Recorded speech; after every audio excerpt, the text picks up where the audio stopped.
Dituduh dengan berbagai macam hal, Natalie Margaret geram dan siap membuktikan ketidakbenaran kabar tersebut di ruang sidang pengadilan. Meninggalkan kondisi sang putri yang sedang hamil dan dirundung masalah, benarkah jika ibunda Ayu Ting Ting jatuh sakit? Dan apa pula yang membuat Bella Sophie harus mengakhiri kisah cintanya dengan Adjie Pangestu? Nah pemirsa, saksikan keseluruhan kabar tersebut selama 30 menit ke depan hanya di Celeb On Cam.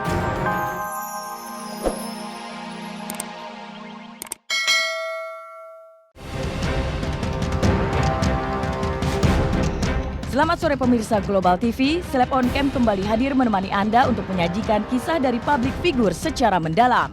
Inilah babak baru konflik rumah tangga artis sekaligus model senior Natalie Margaret dan Lee Min yang kian memanas. Hanya jelang 1 hari pasca Lee Min menggelar konferensi pers dengan seabrek tuduhan kepada sang istri, kemarin Natalie pun tampil lengkap bersama kedua orang tuanya dan juga sang pengacara.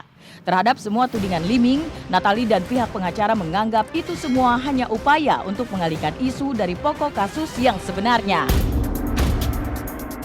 Ya, kembali lagi ya, saya ingin semuanya itu dibuktikan dulu gitu. Karena kan memang ini sudah berupa tuduhan ya. Jadi saya yang saat ini memang kondisinya adalah bersama dengan anak-anak dan orang tua. Jadi kalau memang masih ada tuduhan-tuduhan seperti itu ya, biar nanti dibuktikan saja di pengadilan. Jadi kalau boleh saya tambahkan nih mengenai counter-counter atau tudingan-tudingan yang telah ditujukan kepada Ibu Natalie, itu kami anggap semuanya hanya pengalihan isu saja. Dan kami anggap itu tidak ada yang benar. Jadi memang apapun yang disampaikan oleh pihak sana itu sudah menjadi hak dari Pak Lee Min. Tapi lagi-lagi kami minta agar itu semua dapat dibuktikan. Karena kalau memang tidak dapat dibuktikan, maka kami akan membawa hal ini ke ranah hukum sesuai dengan hak yang dimiliki oleh Ibu Natalie. Dituding minggat dari rumah karena tengah berbadan dua, Natalie justru mengaku jika Lee Min lah yang mengusirnya dari rumah bersama kedua anaknya. Tentang tudingan berbadan dua, Natalie pun menantang Lee Min untuk membuktikan tuduhannya di pengadilan. Saya ada ini ya, apa tuh namanya, saya kan punya 2 anak sama dia, ya kan. Jadi saya juga nggak ketemu dia juga sudah lama, ya kan. Setelah saya lihat perbedaan biologis daripada muka dia di TV sama dia sebelum, kalau dia ada isinya atau enggak, berbeda apa enggak, ya saya rasa itu alasan dia kenapa dia tinggal rumah tangga istri saya, karena dia berbadan dua. Karena kita juga reputasi dari Robert Niti Yudo Wahyo ini kita juga tahu kok bagaimana di situ. Jadi ya silakan dengan bukti-bukti menarik yang sudah saya sampaikan, ya KTP maupun ya apapun lah, ya bisa diambil asumsi sendirilah sama rekan-rekan di sini bagaimana. Saya tidak pernah meninggalkan rumah. Saya mau pulang ke rumah bersama dengan anak-anak saya, tapi saya diusir dari rumah. Buktikan aja semuanya, apakah benar-benar saya mengandung. Nanti kalau saya kurusan lagi dibilang saya menggugurkan atau apa gitu, nanti silahkan dibuktikan aja. Sementara itu, Natalie kembali membantah tudingan perselingkuhannya dengan pria berinisial RNW yang disebut-sebut cinta kedua Natalie. Bahkan untuk menguatkan pernyataan itu, Natalie pun membawa sang ayahanda tercinta untuk menjelaskan perihal hubungannya dengan RNW. Kenalnya sudah dari kecil, karena memang teman papa saya dari mulai papa saya sekitar umur 20 tahunan. Jadi ya waktu saya lahir ya sudah sempat diperkenalkan, tapi kami tidak kenal lama, apalagi kan saya juga sudah menjalankan kehidupan sendiri ya. Saya juga sudah besar, sudah dewasa gitu. Jadi ya semuanya ini normal, tidak ada apa-apa, semuanya tadinya baik-baik saja gitu ya. Dan Pak Haji juga mengetahui bahwa saya juga sudah menikah dengan suami gitu. Jadi ini semua hanya segala sesuatu yang diheboh-hebohkan gitu. Jadi nggak ada yang penting sebenarnya. Salah satu fakta yang menarik ya, karena kalau saya lihat saya amati dari perkembangan yang dia bikin press conference 2 kali. Yang pertama bilang kalau teman papanya dari kecil, ya kan. Yang kedua adalah pelindung karena takut sama saya, ya kan. Kalau teman papanya dari kecil, kenapa yang kita kawin hampir 10 tahun ini kok saya tidak pernah tahu, ya kan, kok nggak pernah dibawa acara-acara keluarga. Ya teman baik aja gitu. Dan sebelum peristiwa ini kami sudah berhubungan gitu. Karena sekian lama kita nggak ketemu, ya ketemu di satu tempat gitu, terus saya kawan lama gitu. Ya, saya kira nggak salah kalau beliau akhirnya begitu dekat dengan saya, karena memang dulunya dekat. Akhir dari semua kan membuktikan. Kabar bohong ya.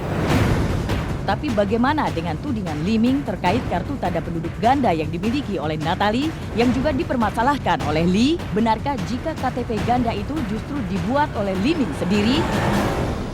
Intinya ya yang selalu saya pakai memang KTP yang sudah menikah. KTP yang belum menikah itu justru teman-teman harus tanyakan ke suami saya, kenapa kok bisa ada KTP dengan nama tersebut. Karena memang sepenuhnya adalah suami saya yang mengetahui, beliau yang membuat, dan saya hanya terima tanda tangan aja gitu. Saya nggak tahu itu KTP juga dari mana ya, adanya di mana, karena yang saya pegang adalah KTP dengan status saya yang sudah menikah. Itu pun saya kaget kok saya lihat ada beberapa dokumen yang tidak sesuai dengan nama saya ya. Menganggap semua tudingan sang suami kepada dirinya hanya merupakan bagian dari upaya pengalihan isu semata, Natalie pun rupanya fokus pada urusan anak dan proses hukum yang sudah berjalan. Bahkan demi memperjuangkan hak kedua anaknya, Natalie telah mendatangi pemerhati anak Seto Mulyadi untuk meminta bantuan dan berkonsultasi. Namun benarkah di tengah kasus yang kian memanas ini, pihak Natalie mengaku sering menerima ancaman dalam bentuk pesan singkat elektronik? Sekitar 3 hari yang lalu memang beliau datang ke rumah. Ya intinya adalah konsultasi saja mengenai permasalahan-permasalahan beliau. Ya antaranya itu, tetapi yang lebih penting adalah mungkin kondisi psikologis dari putra-putrinya ini dengan berbagai kemelut yang sedang dihadapi. Yang sudah kami kumpulkan sih ada berupa SMS. Itu sudah kami serahkan, sudah diserahkan ya Bu ya. Kita sudah serahkan semua kepada penyidik dan sudah diproses, dan tentunya kami memiliki keyakinan penuh bahwa penyidik akan membuka dan menemukan bukti yang material.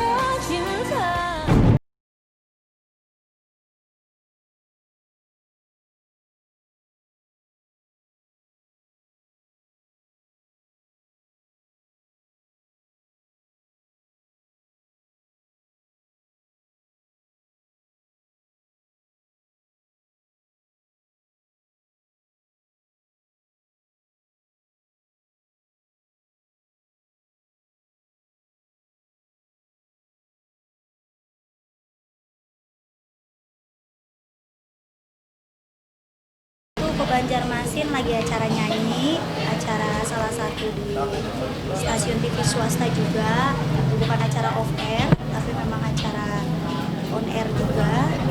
Selama 2 hari saya di sana, jadi nginepnya 2 malam, tapi 3 hari deh. Tadi saya pagi baru pulang pesawat pagi.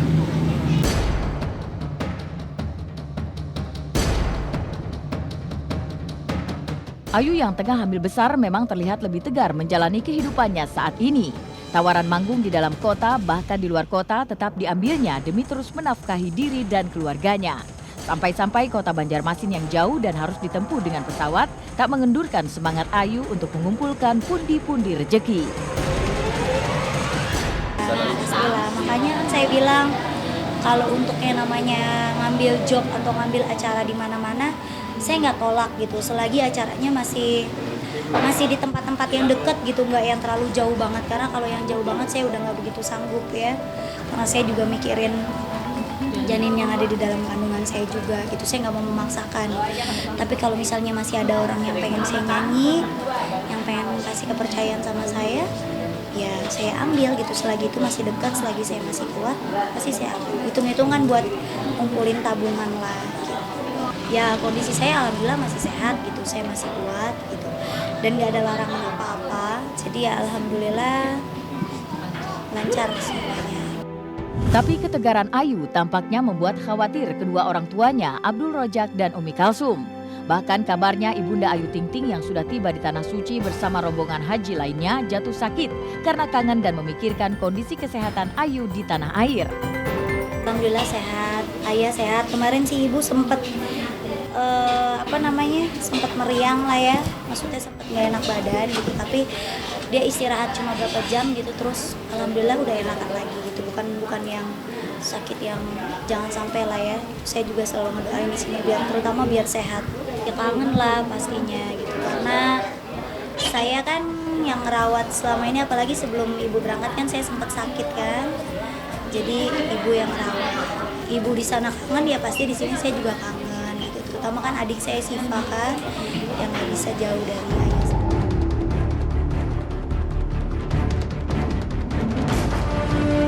Inilah akhir kisah cinta Bella Sofie dan Adjie Pangestu. Sempat terlibat pertengkaran dengan sang pacar Adjie Pangestu di lokasi syuting. Bella pun tak tanggung-tanggung langsung memutuskan hubungan percintaannya dengan Adjie. Tapi apa yang membuat emosi Bella begitu meledak-ledak sampai akhirnya harus memutuskan Adjie? Benarkah karena Adjie lebih memilih bermesra-mesraan dengan wanita lain yang tak lain adalah sahabat Bella sendiri? Pantas nggak sih seorang cowok ada gue di situ? Kalau emang tujuan dia itu buat jealous gue, dia berhasil sebenarnya. Cuman nggak gitu caranya juga dong. Di situ secara banyak ada wartawan juga sih tadi. Di situ perannya gue sama Mas Adjie yang suami istri. Jadi nggak harus dia membangun chemistry sama tuh cewek gitu. Kecuali tadi kalau emang itu cewek sama dia itu suami istri, iya mungkin. Tapi ya udah cut. Kenapa sih masih? Aduh, aku nggak usah ngomong deh. Tanyain aja orang yang langsung gitu. Pugar pihak keluarga masih menjadi magma pemberitaan yang terus bergulir. Pihak Dinas Pemakaman DKI Jakarta rupanya telah melayangkan surat teguran kepada keluarga UJ terkait pemugaran makam Ustadz Gaul yang dicintai banyak orang itu. Lantas akankah makam sang Ustadz benar-benar akan dipindahkan dari TPU Karet Bifak? Atau justru makam tersebut akan disetarakan dengan ketentuan pihak Pemprov DKI? Sesuai Perda yang sudah dibuat oleh pemerintah DKI Jakarta, Perda 3 tahun 2007, aturan pemakaman yang sudah ditentukan adalah makam yang ada plaketnya dan pusara aja. Kita mencoba memberikan pemahaman kepada mereka, kita akan suratin agar mereka memahamin sesuai dengan yang ada di media, sesuailah seperti apa yang diutarakan oleh keluarganya dari pihak istri almarhum. Nggak boleh. Kalau ada informasi dari media pengen membongkar makam itu nggak boleh. Kenapa? Karena para Habib Ali Abdurrahman As-Sagaf Al-Walid yang dicintai itu berpesan jangan diotak-atik. Ini amanat beliau. Kemudian para kiai, para alim ulama juga itu berpesan pada saya jangan diganggu. Insya Allah Pemda DKI khususnya ya yang mengepalai Sudin Pemakaman Jakarta Pusat ini punya lembaga yang menghormati dan memuliakan orang-orang yang punya jasa terhadap daerahnya. Sebelumnya antara Pipik Dian Irawati dan Ustadz Aswan kakak UJ memang terlihat saling membalas statement di media terkait pemugaran makam UJ. Bahkan kabarnya hubungan tali silaturahmi di antara istri UJ dan keluarga besar UJ pun kian renggang. Lalu apa kata Ustadz Yusuf Mansur selaku sahabat UJ perihal masalah dan konflik tersebut? Kita doain aja, dapat yang terbaik gitu. Sekarang kita ambil posisi ajaran Islam, doain aja. Kan itu kan ajaran Islam. Mendoakan dua orang yang kelihatannya dan belum tentu juga kan, belum tentu berseteru, belum tentu tidak bagus lah, belum tentu. Jadi lebih baik husnuzon aja semuanya. Kita doain Ustaz Aswan, kita doain Upik UJ, kita doain juga almarhum sendiri, dan kita doa buat semua arwah minal muslimin muslimat mudah-mudahan diampuni Allah.